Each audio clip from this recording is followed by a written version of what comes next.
Hey guys, कैसे हैं आप लोग? Welcome to the session again. My name is Naren and I have started this series the Hindu Indian Express की जितनी vocabulary हम लोग डिस्कस करने वाले हैं. इस सीरीज को हम लोग चलाते जाएंगे. You need vocabulary. लॉ का कोई भी एग्जाम देने जाओगे या फ्यूचर कॉलेज में जाओगे या फिर प्रोफेशनल लाइफ में, you need vocabulary so that you can have a good career, good college and good life. सीधी सी बात है. Language skill. हाँ, क्विक इंपॉर्टेंट इन्फॉर्मेशन.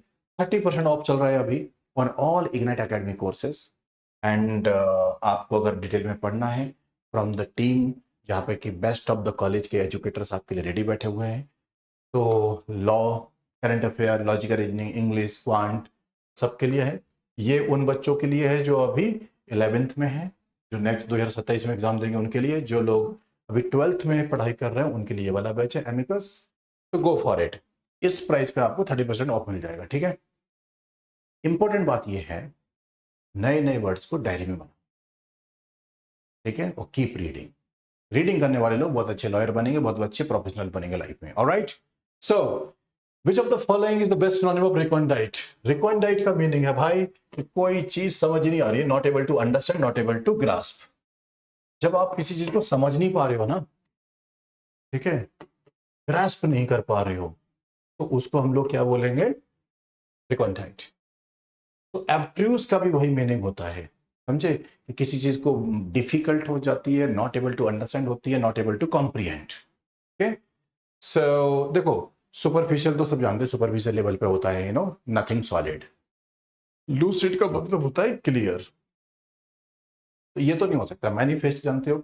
अभी आप मैनिफेस्ट कर रहे हो कि मेरा एनएलयू हैदराबाद, एनएलयू बैंगलोर में मेरा सिलेक्शन हो, एनएलयू दिल्ली में सिलेक्शन हो जाए, मेरी 1 करोड़ का पैकेज लग जाए. मैनिफेस्ट कर रहे हो आप. ठीक है. सो जैसे ये बच्चा देखो कंफ्यूज लग रहा है, not able to solve something, ऐसे ही एब्ट्रूज और रिकॉन्डाइट होता है, नॉट क्लियर. चल, नेक्स्ट स्टोरी. मेरिट्रिशियस का मतलब होता है कि इमेजिन करो एक बंदा बहुत हट्टा कट्टा सा है, फुल शो ऑफ करता रहता है कि my height, my body and everything, but that guy, उसको छोटे से बच्चे ने आकर के मुक्का मारा, उड़ गया. तो वो फिर बॉडी किस बात की? शो ऑफ था ना वो, but no real value. When you have something show off करने के लिए बट उसकी कोई वैल्यू नहीं है ना, उसको बोलेंगे मेरिट्रिशियस. तो टॉडरी का भी वही मीनिंग होता है, show off but no real value. Ostensis का भी यही मतलब होता है, शो ऑफ करना. गैरिस का भी मतलब होता है शो ऑफ करना. तो जेन्युइन हमारा क्या हो गया? एंटोनिम. हमें एंटोनिम चाहिए था. तो मेरिटरी समझ गया कि समथिंग लुक्स लाइक, लेकिन उसकी कोई वैल्यू नहीं है, full on show off. Next, EXCORIATE. एक्सोरिएट का मतलब होता है कि जब डॉक्टर स्किन को रिमूव कर दे या फिर कोई किसी को क्रिटिसाइज कर दे. पापा लोग होते हैं ना, पढ़ाई नहीं करूंगा तो चमड़ी उधेड़ दूंगा तेरी. वो क्रिटिसाइज करते हैं कई बार. तो यही है क्रिटिसाइज करना. EXCORIATE. एक्सोरिएट का मतलब होता है क्रिटिसाइज करना या स्किन को रिमूव कर देना. ये मेडिकल टर्म है, ये normal. Next story everyone. Obscure का मतलब होता है किसी चीज को इतना धुंधला बना दो, इतना अनक्लियर कर दो कि लोग समझ ना पाए. समझ गए? किसी कॉन्सेप्ट को नॉट क्लियर. तो बताओ कौन सी वाले स्ट्रक्चर में इसका मीनिंग सेम होगा? Not clear. अरे क्लियर मेमो ऑब्स्क्यूटेड. देखो, अगर कोई चीज क्लियर है तो वो तो धुंधला नहीं कर सकती ना. तो ये तो गलत यूसेज है. The minister tried to obscure the fact. Fact को धुंधला कर दिया, not clear, by giving vague answers. जब आप उल्टे सीधे आंसर दे रहे हैं ना, तो फैक्ट को आप छिपा सकते हो ना. यही इसका करेक्ट यूसेज है. Alright. He used red marker to obscure the important point. आप रेड मार्कर यूज करते हो हाईलाइट करने के लिए पैराग्राफ में. तो ये नहीं, गलत आंसर है. इसका आंसर बी है. समझ गए? ऑब्स्क्यूट का मीनिंग क्या था? Not providing clarity. Which of the following is best synonym of inchoate? हे, इनक्वलेट का मीनिंग होता है जब कोई बिगिनिंग स्टेज में होता है, स्टार्टिंग स्टेज में. जैसे आप देख पा रहे हो ये प्लांट, छोटा सा बेबी प्लांट सा लग रहा है, ये भी बिगिनिंग स्टेज में है ना. इसी का ही सिनोनिम होता है नेसेंट. NASCENT का मतलब होता है कि जब आप कोई चीज स्टार्ट कर रहे होते हैं, बिगिनिंग स्टेज में होता है. ऑब्सोलीट का मतलब होता है कि no longer usage, no longer valid, obsolete हो गए, फिनोमेना खत्म हो गई। कंज्यूमेट, आप लॉयर बनेंगे, कंज्यूमेट का मीनिंग आप समझेंगे कि मैरिज कंज्यूमेट होती है, हस्बैंड वाइफ में जब वो फिजिकली इन्वॉल्व होते हैं एक दूसरे के साथ आफ्टर द मैरिज, तो बोलते हैं कि मैरिज कंज्यूमेट हो गई। ऑलराइट, बाकी का कंज्यूमेट का मतलब होता है किसी चीज को सॉलिड कर देना।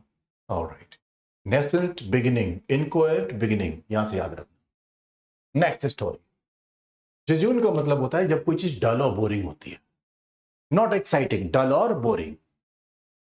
सो हमें इसका क्या चाहिए, antonym. Sophisticated is the antonym of it. Jejune हमारा डल है, बोरिंग है, और पता है वेपिड का भी मतलब होता है डल, प्यूराइल का मतलब होता है इमेच्योर, वेनल का भी मतलब होता है नॉट एक्साइटिंग। ठीक है, यही है एक हमारा सोफिस्टिकेटेड जो इसका एंटोनिम बनेगा। जिज्यून अच्छा वर्ड है आप सबके लिए। नेक्स्ट, हाँ, which is the best antonym, antonym पूछा गया है फॉर पुसिलेनिमस। पता है, a person who is scared, coward. एक बंदा ना बहुत जल्दी डर जाता है तो उसे कावर्ड बोले। ठीक है, तो टिमिड कायर इंसान होता है, क्रेवन इज अ कावर्ड, फेंट हार्टेड, कई बार लिखा होता है ना, this video is not for फेंट हार्टेड, मतलब कमजोर दिल वाले इस वीडियो को ना देखें, वही faint hearted, timid, craven, coward, pusillanimous. My question is antonym क्या बनेगा बे, करेजियस, इंट्रिपिड, इसका मतलब होता है करेजियस, तो ये इसका एंटोनिम हो गया। ये डरपोक इंसान है, ये करेजियस इंसान। नेक्स्ट, ट्रकुलेंट। देखो ट्रकुलेंट आपको दिख रहा है ये वाला, अग्रेसिव। आपने देखा अभी, दिस इज द 13 अगस्त है आज, और 2025, न्यू दिल्ली में और इंडिया में दूसरी जगह भी बड़ा प्रोटेस्ट चल रहा है कि सुप्रीम कोर्ट का एक जजमेंट आया है जिसमें कि स्ट्रीट जो स्ट्रे डॉग्स होते हैं, स्ट्रीट डॉग्स होते हैं, उनको दिल्ली से निकाल के एनसीआर से कहीं पे अलग सेंटर में रखना है, क्योंकि वो अटैक करते हैं या जो भी है ना, तो अग्रेसिव है वो, हो गए हैं बहुत ज्यादा। तो truculent means aggressive, hostile means aggressive, belligerent का मतलब somebody who is ready to fight, aggressive. तो फिर इसका ऑपोजिट क्या होगा, एमिएबल, और एमिएबल का मतलब होता है अगर कोई फ्रेंडली है, if somebody is friendly. Alright, चलो भाई, एफिमेरल, एफिमेरल का होता है something that last for a short period of time. आपके अकाउंट में 10 करोड़ रुपए आ गए, आप खुश हो गए, नाउ अब तो ऐसी ऐसा मेरी 10 मिनट के अंदर वो पैसे बैंक ने वापस ले लिए। तो आपकी जो हैप्पीनेस थी ना वो शॉर्ट लिव्ड थी, एफिमेरल। कोई चीज जब थोड़ी चीज के लिए रुकती है ना, एफिमेरल। जैसे बारिश की बूंदें गिरती हैं तो बबल बनता है, बबल 1-2 सेकंड के लिए, जितने टाइम के लिए रुकता है फिर फूट जाता है, तो वो जो उसका बबल बन के रहना थोड़ी देर के लिए, उसे क्या बोलते हैं, एफिमेरल। की कुछ टाइम तक कोई चीज रुकती है उसे हम बोलते हैं ephemeral. Great significance, lasting for a very short time, ये आंसर होगा। नेक्स्ट, कैकोफोनी, ये तो आप सबने देखा है, हर रोज हम लोग फील करते हैं जब हम इंडिया में रह रहे हैं। ये सिचुएशन में जब आप कहीं, आप हमेशा रह जाते होंगे, चारों तरफ से केओस है, लोग हॉकिंग कर रहे हैं, different different kind of chaos coming from the different different sides, cacophonous sound. ठीक है, एक ऐसा साउंड जो लाउड साउंड है, जो आपके दिमाग की दही कर रहा है। ठीक है, और हमें चाहिए इसका सिनोनिम। हार्मनी तो बहुत प्यार मोहब्बत होती है, मेलोडी तो प्यारा होता है, साइलेंस प्यारी होती है, डिसोनेंस आंसर। चलो, तो कैसा लगा भाई आपको समझ को ये वाला series? If you are enjoying this series, जहां पे क्या I am posting important unknown words from the newspaper, जो आपके एग्जाम में डायरेक्ट हेल्प करेंगे, आपके रीडिंग कॉम्प्रिहेंशन, आपके लॉजिकल रीजनिंग में और अदर पैराग्राफ्स में, तो please let me know. Detail में पढ़ने के लिए आप इन बैचेस को ज्वाइन कर सकते हो। अभी 30% ऑफ चल रहा है, 16 अगस्त तक चलेगा। चलो guys, take care, thank you for being here. अगर आप ये सीरीज एंजॉय कर रहे हैं तो एक बार वीडियो को थम्स अप कर दिया करो, ठीक है? All the best, take care.